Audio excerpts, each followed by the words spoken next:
Hello everyone, welcome back to Silent Learning. It's me Jamshad, you can call me JD. നിങ്ങൾ എഴുതാൻ പോകുന്ന എക്സാമിൽ ഉറപ്പായിട്ടും ചോദിക്കുന്ന ഒരു ക്വസ്റ്റ്യൻ ആണ് റൈറ്റ് അപ്പ് എന്നുള്ളത്. റൈറ്റ് അപ്പ് എങ്ങനെ എഴുതാം, what is the difference between write up and article, ഇതൊക്കെ നമ്മൾ ഈ വീഡിയോയിൽ ഡിസ്കസ് ചെയ്യും. അപ്പോൾ ഈ വീഡിയോയുടെ അവസാനം വരെ നിങ്ങൾ കണ്ടിരിക്കുക. ഇതുപോലത്തെ ധാരാളം വീഡിയോസിന് വേണ്ടിയിട്ട് സബ്സ്ക്രൈബ് ചെയ്യാൻ മറന്നു പോകരുത്. നമുക്ക് നോക്കാം, സെറ്റാക്കാം. ഇഷ്ടപ്പെട്ട ലൈക്ക് ചെയ്യണേ. റെഡി. റൈറ്റ് അപ്പ് പൊതുവേ ഉള്ള സംശയമാണ്, എന്താണ് റൈറ്റ് അപ്പ്, അതുപോലെ തന്നെ എന്താണ് ആർട്ടിക്കിൾ തമ്മിലുള്ള ഡിഫറൻസ് എന്നാന്നുള്ളത്. റൈറ്റ് അപ്പ് എന്ന് പറഞ്ഞു കഴിഞ്ഞാൽ ഷോർട്ട് ആയിരിക്കും, വളരെ ഷോർട്ട് ആയിരിക്കും. അതായത് നമുക്ക് ഇത് റൈറ്റ് അപ്പ് പൊതുവേ ചോദിക്കാറുള്ളത് 6 മാർക്കിനാണ്. അതേസമയം ആർട്ടിക്കിൾ ചോദിക്കാറുള്ളത് 8 മാർക്കിനാണ് നമുക്ക് ചോദിക്കാറുള്ളത്. ഓക്കെ, ക്ലിയർ ആണല്ലോ? അപ്പൊ തന്നെ അതിന്റെ ആ ഒരു ചെറിയ തരത്തിലുള്ള ആ ഒരു ഡിഫറൻസ് നമുക്ക് മനസ്സിലാകും. പ്ലസ് ഡിസ്ക്രിപ്റ്റീവ് ആയിരിക്കും, ഫാക്ച്വൽ ആയിരിക്കും. നമുക്ക് നമ്മളുടേതായിട്ടുള്ള ഡീറ്റെയിൽസ് അതിൽ ആഡ് ചെയ്യാതെ ആ ഒരു തന്ന ടോപ്പിക്കിനെ പറ്റിയിട്ട് തന്നിട്ടുള്ള, നമുക്ക് ഡിസ്കസ് ചെയ്യാൻ തന്നിട്ടുള്ള ആ ഒരു സംഭവം അങ്ങനെ അങ്ങോട്ട് എഴുതി വെക്കുക. അതിന്റെ ഫാക്ച്വൽ സാധനങ്ങളായിരിക്കും നമ്മൾ എഴുതുക, റിയൽ സാധനങ്ങളായിരിക്കും എഴുതുക. ഒരിക്കലും നമ്മളുടെ ക്രിയേറ്റിവിറ്റി അതിൽ എന്താക്കൂല, അല്ലെങ്കിൽ നമുക്ക് എക്സ്ട്രാ നമുക്ക് അറിയുന്ന കുറച്ച് പോയിന്റ്സ്, നമ്മുടെ ഒപ്പീനിയൻ ഒന്നും അതിൽ ഉണ്ടായിരിക്കില്ല. ഇത് ഭയങ്കര ഡിസ്ക്രിപ്റ്റീവ് ആയിരിക്കും. അതായത് കുറെ അതിനെപ്പറ്റി ഇങ്ങനെ വിശദീകരിച്ച് പോവുക എന്നേ ഉള്ളൂ. പക്ഷേ ആർട്ടിക്കിൾ ലോങ്ങർ ആയിരിക്കും, 8 മാർക്ക് നമ്മൾ പറഞ്ഞു. സ്ട്രക്ചേർഡ് ആയിരിക്കും, അത് ഇന്ന സ്ട്രക്ചർ ഉണ്ടായിരിക്കും. നമ്മൾ ആക്ച്വലി റൈറ്റ് അപ്പ് ഒരു 3 പാരഗ്രാഫിൽ എഴുതുമെങ്കിലും അത് ഇന്നതാവണം, എൻഡിങ്ങിൽ ഇങ്ങനെ ആവണം, കൺക്ലൂഷൻ ഉണ്ടായാൽ നല്ലത് എന്നാണ് പറയാറുള്ളത്. പക്ഷെ ഇങ്ങനെ ആവണം എന്നൊന്നുമില്ല. പക്ഷെ ഇതിന് സ്ട്രക്ചർ ഉണ്ട്. അതുപോലെ തന്നെ ഒപ്പീനിയേറ്റഡ് ആയിരിക്കും, നമ്മുടെ ഒപ്പീനിയൻ ആണ് അവിടെ പറയാൻ വരിക. ഫോർ എക്സാമ്പിൾ നമുക്ക് 3 L's of Empowerment എന്നൊക്കെ വരാറുള്ളത് പൊതുവെ ആർട്ടിക്കിൾ ആണ്. അതുപോലെ തന്നെ റൈറ്റ് അപ്പിന് 2 എക്സാമ്പിൾ നമുക്ക് കൊടുത്തിട്ടുണ്ട്. അപ്പോൾ നിങ്ങളുടെ +2 പഠിക്കുന്ന ഫ്രണ്ട്സിന് ഇത് അയച്ചു കൊടുക്കുക, എക്സാമിന് യൂസ്ഫുൾ ആവട്ടെ. എക്സാമ്പിൾ അപ്പോൾ 6 മാർക്കിന് 2024 ഓണം എക്സാമിന് ചോദിച്ചൊരു ക്വസ്റ്റ്യൻ ആണ്. Baldwin was angry and frustrated to see the change of attitude in his family. ഫാമിലിന്റെ ആറ്റിറ്റ്യൂഡ് കംപ്ലീറ്റ് അങ്ങോട്ട് മാറിയപ്പോൾ ഈ ബാൽഡ്വിൻ അങ്ങോട്ട് ഫ്രസ്ട്രേറ്റഡ് ആയി. When they knew about the bribe money. ഈ ബ്രൈബ് മണി, ഈ ഒരു എന്തേനോ നമ്മൾ പറയല്, ബ്രൈബ് മണി എന്ന് പറഞ്ഞു കഴിഞ്ഞാൽ നമ്മുടെ കൈക്കൂലിപ്പണം, അതിനെപ്പറ്റി കേട്ട സമയത്ത്, അവരറിഞ്ഞ സമയത്ത് അവരുടെ ആറ്റിറ്റ്യൂഡ് മാറി. Prepare write upon the negative influence of money on Baldwin family. ബാൽവിന്റെ ഫാമിലിയിൽ ഈ ഒരു പണം കൊണ്ടുണ്ടാവുന്ന നെഗറ്റീവ് വൈബ് ഉണ്ടല്ലോ, നെഗറ്റീവ് ഇൻഫ്ലുവൻസ്, ആ സ്വാധീനത്തെ പറ്റിയിട്ട് നിങ്ങളോട് എഴുതാൻ പറഞ്ഞു കഴിഞ്ഞാൽ നമുക്ക് ഫ്രീ ആയിട്ട് നമ്മളെ അഭിപ്രായമല്ല, ആ ഒരു ഇൻഫ്ലുവൻസ് എത്രത്തോളം ഉണ്ടായിരിക്കും, അത് എത്രത്തോളം ബാഡ് ആണ് എന്നുള്ളതിനെ പറ്റി ഇങ്ങനെ എഴുതിക്കൊണ്ടിരിക്കുക ഡിസ്ക്രിപ്റ്റീവ് ആയിട്ട്. അത് 6 മാർക്കിന് എഴുതുക എന്നുള്ളതാണ്. 6 മാർക്കാണ്. അപ്പോൾ യെസ്, ഈ ഒരു സെഗ്മെന്റിൽ 22-25 ആ സെഗ്മെന്റിൽ നിങ്ങൾക്ക് എന്തായിരിക്കും 6 മാർക്കിന് ഇങ്ങനെ ഒരു ക്വസ്റ്റ്യൻ പ്രതീക്ഷിക്കാം. Done, set. അതുപോലെ തന്നെ ഇതിന്റെ മുമ്പ് മറ്റൊരു ക്വസ്റ്റ്യൻ ചോദിച്ചിട്ടുണ്ട്. 2019 ഓണം എക്സാമിന് ചോദിച്ച ക്വസ്റ്റ്യൻ ഉണ്ടോ, the wall in the mending wall. നമ്മൾ വിചാരിക്കും ഈ ഒരു പോയത്തിൽ നിന്ന് എന്ത് മാത്രമേ വരുള്ളൂ, അപ്രീസിയേഷനോ അല്ലെങ്കിൽ ആ ഒരു പോയം കോംപ്രിഹെൻഷൻ മാത്രമേ വരൂ. നോ, ഇങ്ങനെയും വരാറുണ്ട്. Stands for something more than a mere wall. Mending വാളിലെ വാൾ എന്ന് പറയുന്നത് വെറും വാളല്ല, അത് വെറും ഒരു ചുമര് മാത്രമല്ല. What else does it suggest, അത് വേറെ എന്താണ് നമ്മളോട് സജസ്റ്റ് ചെയ്യുന്നതെന്നാണ് ചോദ്യം. Prepare write upon the implied meaning of the wall. വാളിന്റെ ഇന്നർ മീനിങ് എന്താണ്, അത് വേറെ എന്തൊക്കെയാണ് അതുകൊണ്ട് ഉദ്ദേശിക്കുന്നതെന്ന് ആണ് നിങ്ങളോട് എഴുതാൻ പറഞ്ഞിട്ടുള്ളത്. ഇത് എങ്ങനെ ഒരു റൈറ്റ് അപ്പ് അല്ല, ഇതുപോലെ റൈറ്റ് അപ്പ് എങ്ങനെ എഴുതി നോക്കാം. ഹാസ് എ ടൈറ്റിൽ, അതിനൊരു ടൈറ്റിൽ കൊടുക്കുക. ടൈറ്റിൽ നിർബന്ധമില്ല. ഞാൻ പറഞ്ഞു ഇതിനൊരു എന്താ പറയുക, സ്ട്രക്ചേർഡ് അല്ല, അതുകൊണ്ട് ടൈറ്റിൽ ഇല്ലെങ്കിലും, നമ്മളെ ഈ ഒരു ക്വസ്റ്റ്യന് ടൈറ്റിൽ ഇല്ല എങ്കിലും പ്രശ്നമില്ല. പക്ഷേ ടൈറ്റിൽ ഉള്ളത് നല്ലതാണ്. ഞാനൊരു ടൈറ്റിൽ കൊടുത്തിട്ടുണ്ട്. സിമ്പിൾ ആൻഡ് ക്ലിയർ ലാംഗ്വേജ് ആയിരിക്കണം. ഭയങ്കര ലിറ്ററേച്ചർ യൂസ് ചെയ്തിട്ടുള്ള ഒരു സെന്റൻസ് ആയിരിക്കരുത്. അതിനെച്ച് കുഴപ്പമില്ല, ആവാതിരിക്കുന്നത് നല്ലത്. നമ്മുടെ ടോപ്പിക്കിൽ ഫോക്കസ് ചെയ്യുക, അല്ലാതെ സബ് ടോപ്പിക്കിലേക്ക് പോവാതെ മെയിൻ ടോപ്പിക്കിൽ ഇങ്ങനെ കറക്റ്റ് കാര്യങ്ങൾ പറഞ്ഞു പോവുക. ഒരു 1 മുതൽ 3 പാരഗ്രാഫ് വരെ ഉണ്ടായിരിക്കണം, 3 പാരഗ്രാഫ് ഉണ്ടായിരിക്കുക എന്നുള്ളതാണ്. അപ്പോൾ ഒരു ഓഫൺ എന്നാണ് പറഞ്ഞത്. പലപ്പോഴും ഇത് എൻഡ് ചെയ്യുന്നത് എങ്ങനെയാണ്, ഒരു കൺക്ലൂഷനിലോ ഒരു സജഷനിലോ ഒക്കെയാണ്. ഇതില്ലെങ്കിലും കുഴപ്പമില്ല. It doesn't has any structure. Okay, ready. നമ്മൾ ഈ ഒരു മെൻഡിങ് വാൾ എന്ന് പറയുന്ന ഈ ഒരു ചാപ്റ്ററിന്റെ അല്ലെങ്കിൽ ഈ ഒരു ക്വസ്റ്റ്യന്റെ ആൻസർ നമ്മൾ ചെയ്യാൻ പോവാണ്. ഒരു കുഞ്ഞു ആൻസർ ആണ്, ചെക്ക് ചെയ്യുക, സെറ്റാക്കുക, നോക്കാം. The wall as a symbol of human barriers. മനുഷ്യബന്ധങ്ങൾക്കിടയിലെ മനുഷ്യന്മാർക്ക് തടസ്സം നിൽക്കുന്ന ആ ഒരു വാൾ ഒരു സിംബൽ എന്ന പോലെ. ഹെഡിങ് വേണമെന്നില്ല, ഞാൻ കൊടുത്തതേ ഉള്ളൂ. The wall in Robert Frost Mending Wall is not just a physical boundary between 2 farms. 2 ഫാമുകൾക്കിടയിലുള്ള ഒരു ബൗണ്ടറി മാത്രമല്ല നമ്മുടെ റോബർട്ട് ഫ്രോസ്റ്റിന്റെ മെൻഡിങ് വാളിലെ വാള്. എന്താണ് പിന്നെ? അതാണ് ചോദ്യം. It carries A deeper symbolic meaning. അതിനൊരു ആഴത്തിലുള്ള മീനിങ് ഉണ്ട്, അതിനൊരു സിംബോളിക് ആയിട്ടുള്ള, അതിന് വേറൊരു തലത്തിലുള്ള അർത്ഥമുണ്ട്. നോക്കാം, ഇത് മെയിൻ പോയിന്റ്സ് ആണ്. നിങ്ങൾക്ക് പല രീതിയിലും ഈ ഒരു റൈറ്റപ്പ് അല്ലാതെയും പല രൂപത്തിലും ആർട്ടിക്കിളായിട്ടും ചിലപ്പോൾ ഈ ഒരു ക്വസ്റ്റ്യൻ വന്നേക്കാം. നിങ്ങൾക്ക് എക്സ്പ്ലെയിൻ ചെയ്യാൻ പറ്റുന്ന പോയിന്റ്സ് ആണ് പറയുന്നത്. On one level it represent the barriers people create in there relationship and society. സമൂഹത്തിലും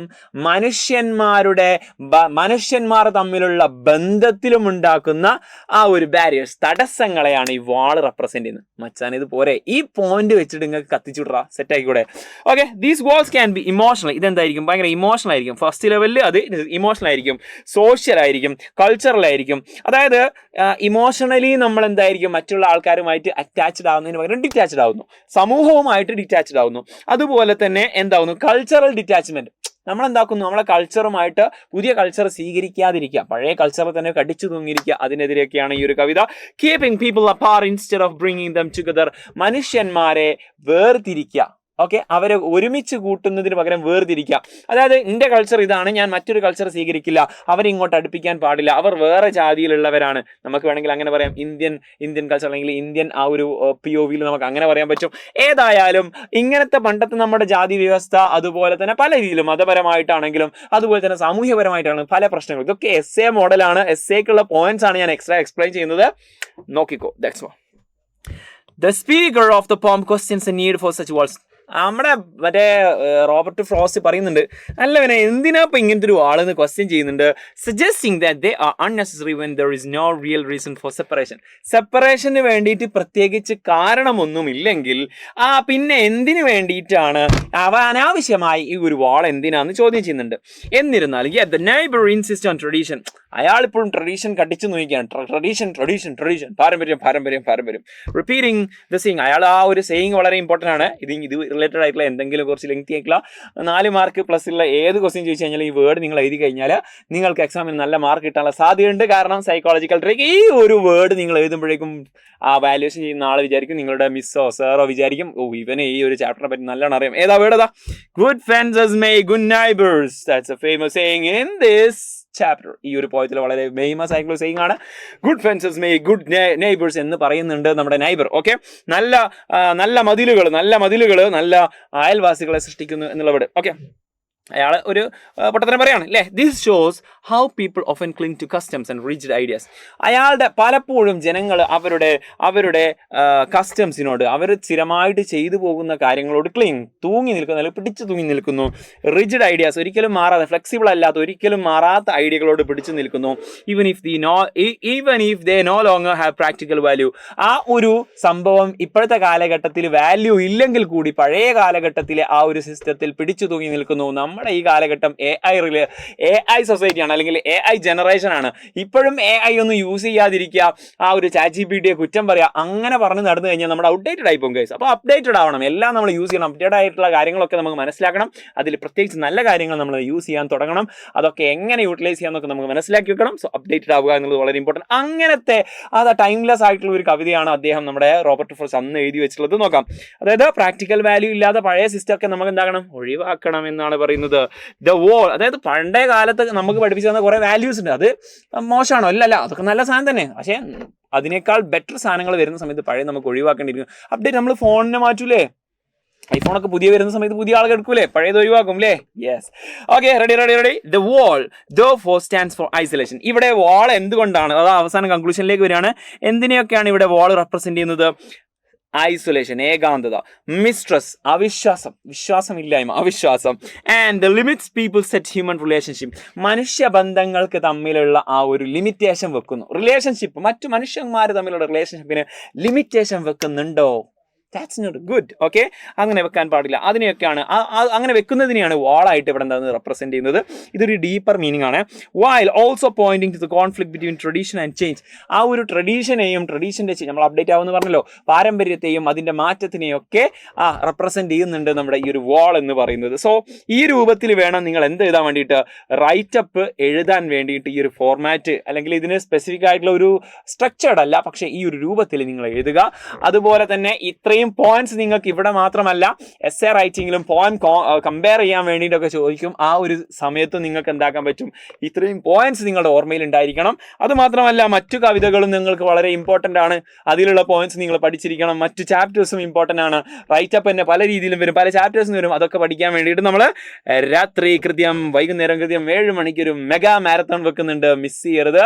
യെസ്, സെറ്റാക്കാം, പവറാക്കാം, പവർഫുൾ ആയിട്ട് കംപ്ലീറ്റ് കാര്യങ്ങൾ നമ്മൾ സെറ്റാക്കിയിരിക്കും. സോ നിങ്ങൾക്ക് ഈ വീഡിയോ പറ്റിയുള്ള അഭിപ്രായങ്ങൾ, ഈ വീഡിയോ നിങ്ങൾക്ക് യൂസ്ഫുൾ ആണോ, അല്ലെങ്കിൽ ഇതുപോലത്തെ ഏത് വീഡിയോ ആണ് നിങ്ങൾ എക്സ്പെക്ട് ചെയ്യുന്നത്, അല്ലെങ്കിൽ മെഗാ മാരത്തോണിൽ ഡിസ്കസ് ചെയ്യേണ്ട എന്തൊരു ടോപ്പിക്കാണ് അല്ലെങ്കിൽ ഏതൊരു ചാപ്റ്റർ ആണ് നിങ്ങൾക്ക് കൂടുതൽ മനസ്സിലാക്കേണ്ടത് എന്നുള്ളത് കമന്റ് ബോക്സ് ചെയ്യുക. മീൻസ് നിങ്ങൾ കമന്റ് ചെയ്യുക, കമന്റ് ബോക്സിൽ നിങ്ങൾ കമന്റ് ചെയ്യുക. നമുക്ക് ഇതുപോലത്തെ മറ്റൊരു വീഡിയോ ആയിട്ട് വീണ്ടും കാണാം. It's me Jamshad, you can call me JD, signing off from Xylem Learning.